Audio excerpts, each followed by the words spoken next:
Hey everyone, welcome back and happy Friday. All right, guys. We're back to talk about the fact that today on Up and Adam Channel 1, we are going to be doing Hot Messy Topics with Kendrick Tucker at 12 p.m. Eastern, so 9 a.m. Pacific. And in the meantime, I think that there's so much to like sit here and like dissect when it comes to the Scheana memoir, but also like what Brock has to say. Did he say the right things? Did he not? I feel like everybody is dissecting this right now. So we're about to do the same thing. So before we jump in, if you guys have not, go ahead, pop off in the comment section. If you're not subscribed, get subscribed. Don't forget to hit that notification bell. And yeah, I think at this point, it's safe to say, let's just jump right in.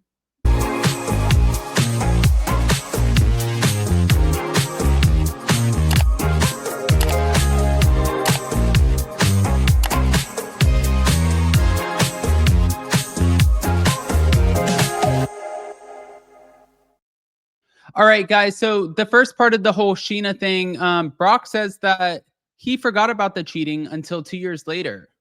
Wait, hold on. Just a one-time thing. You know, you didn't realize it was wrong after the first time, the second time. I mean, it was more than a few times. So what made you finally end it, or did she end it? No, if we get into the nitty-gritty of it, me minimalizing it, it was exactly that. I minimized what it was. It was a sexual affair. There was no dating. There was no courting. It was just purely that meet up, and then we had sex, and it happened multiple times, and then over a 3-week span, and I felt horrible about it, and I was like, this is not okay. I'm not doing this, and I pulled the pin, and then I forgot about it. I compartmentalized it. I put it back there, and I forgot about it. And it wasn't until we went back to San Diego a year and a half later, because again, this was a skill set that I've developed over 10, 15 years. I wasn't good in relationship with people. I was great to people, but when it came to emotions, I was never available like that. Mm-hmm. And so then it didn't come back until a year and a half later. We've gone through this. We got married. We've had summer, and she's a year and a half. And then we go back to San Diego. We're hanging out there. And then I ran into some of our old friends that we used to hang out with. And that was the reminder of like, damn, that's my destructive actions might cost me everything. I mean, it wasn't just a one-time. Well, hold on. Not done. I mean, that was kind of one of the hardest parts for me, is that you kept this from me for 2 years. Yeah. I was pregnant. I almost died in labor. Then I'm a new mom dealing with postpartum OCD, and I don't even know it. And then you proposed. We got married twice, literally said vows twice. And I know I had this question, and you know, our audiences had it as well. But why did you wait? Were you trying to protect me? Were you trying to protect yourself? Did you just think, if I tell her now what I did last night, she's going to leave? Like, why did you wait so long? I was just protecting myself. You know, I was an absolute coward. That man was a coward, and he wasn't thinking about protecting you. He was just thinking about protecting himself, saving his face. You know, going back to what I was doing, I would just minimize my actions and compartmentalize it, put it in a box. But in this situation, I wrote it in a letter and then tried to forget about it. And I believe that I was never going to do it again, and we could just move past this. And I was just saving face, I think, at the end of the day. And that was not, you know.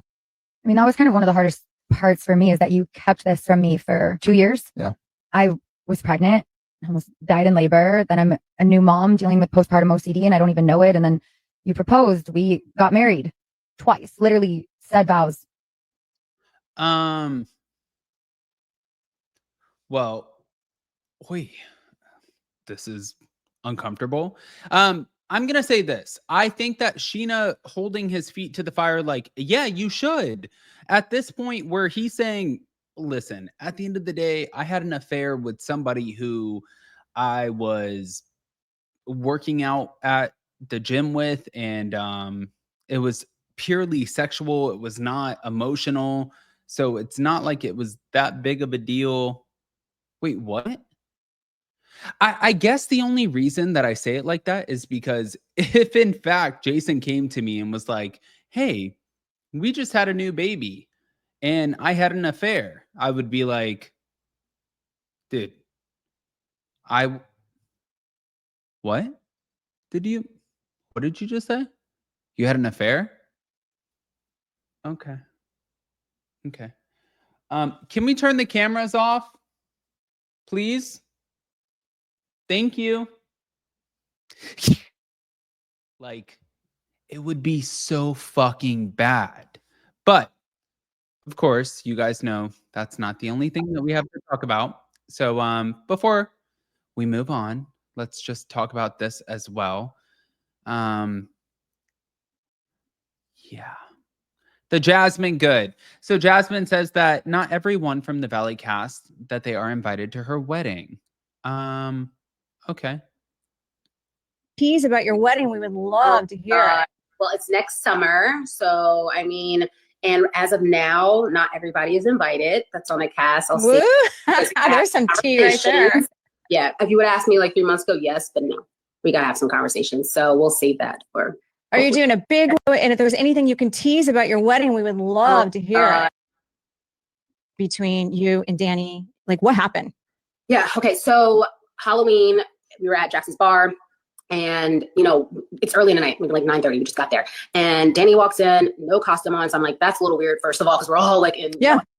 And he's a little drunk, you can tell, but I'm like, okay, whatever. He comes up to me, grabs my leg, and is like, go get daddy a drink. And like in my like ear space, it was getting a little creep. And I'm like, yeah, I was like, Danny, get the hell off of me. Yeah. So that was done. Had no idea he touched Melissa. Melissa was like scared to tell me because she was just new to the group that year. Like she wasn't really around. So she was kind of like, yeah, that guy, you know, Danny, you know, Nia's husband grabbed my ass, literally grabbed it. Like, I'm like, what do you, like, why didn't you tell me this? And she was just kind of like, I don't know. I didn't want to be like the bad guy. And then another girl there that night and got kicked out. He came back, got kicked out again. And everybody was like, kind of like, whoa, like, Danny, what are you doing? Like, this is not okay. Like, where's Nia? Like, why are you here by yourself doing this?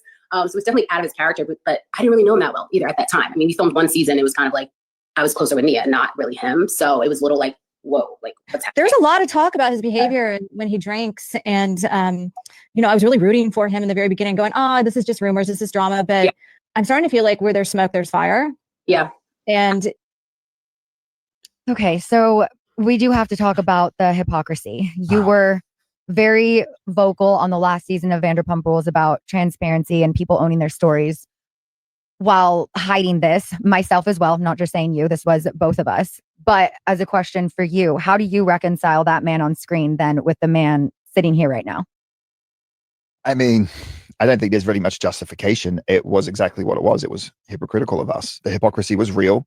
And that's just a very bright example of literally me pointing the blame and you know, smoke and mirrors and like, oh, so it was just, it wasn't okay. Ariana definitely was going through it, her and Tom's situation. And I kind of played the coward way out and was just like, well, if that's happening, we can just try and preach forgiveness because we knew what we were going through, but I didn't have the courage to stand up for it, you know? Okay. So Oi.